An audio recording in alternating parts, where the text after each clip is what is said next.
Now see what you've done? I'm sorry, Johnny. I didn't mean to do it.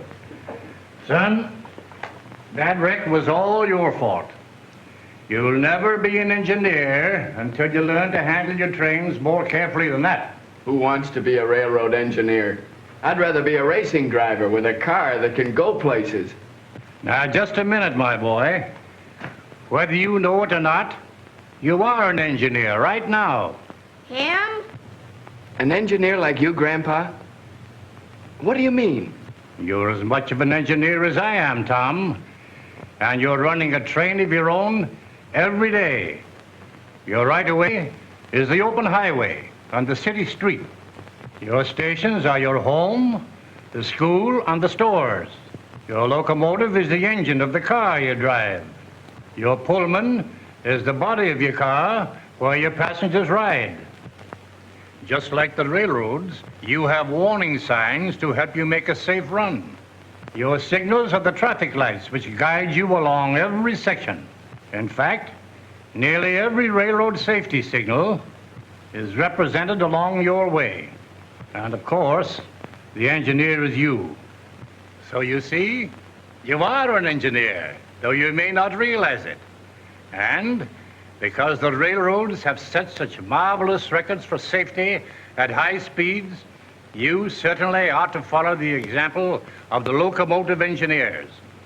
These men drive hundreds of thousands of miles, night and day, summer and winter, year in and year out, making their great safety records. In the last few years, the power and speed of trains have increased tremendously. But the engineers, following the same safety rules they've always observed, have made the railroads safer than ever before. Today, motor cars are faster and more powerful than they used to be. But the manufacturers have increased their safety even more than their speed. Brakes have been made wider and more positive. Safer bodies are of solid steel with turret tops. Knee action springs protect you in case of blowouts and keep you from turning over. So when sane, sensible driving rules are followed, these modern cars are a lot safer than the slower cars of yesterday. Now, railroad engineers know that while equipment today is safer and roads vastly improved, the biggest factor in safety is the driver, who uses his skill and intelligence in driving. The safe driver always obeys the traffic signals, even when he can't see anything coming. He knows that disregard of a slow signal or an attempt to beat the red light is always dangerous. So he always allows plenty of room to stop. Then, when he gets the signal to go, the safe driver doesn't spurt ahead at the first glow of the light. He waits until he is sure that the way is clear before he starts. Even though he is a little behind schedule, he doesn't try to make up time in congested districts. He knows that he is responsible for the most precious cargo in the world, human life. His passengers have placed their lives in his hands. He never forgets this responsibility, never takes chances, but keeps uppermost only one thought: safety.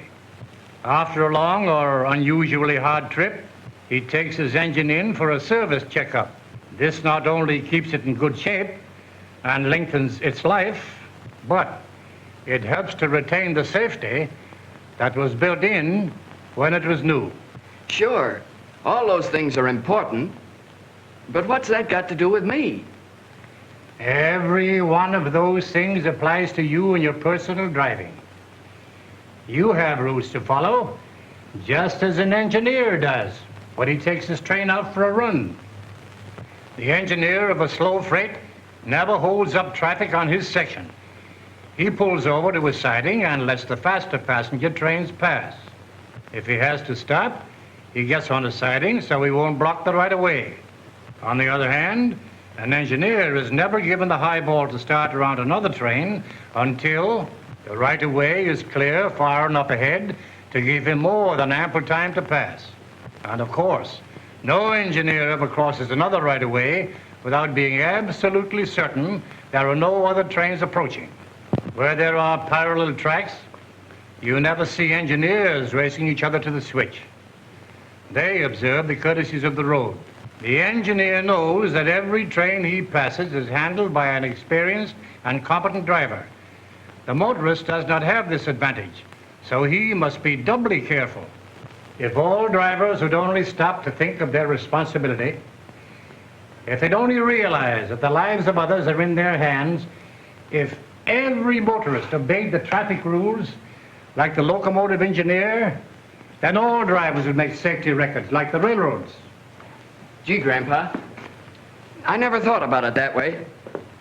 But you don't need to worry about my driving anymore. I'm going to run my car like a real engineer. Yeah, and you better be more careful with my trains, too.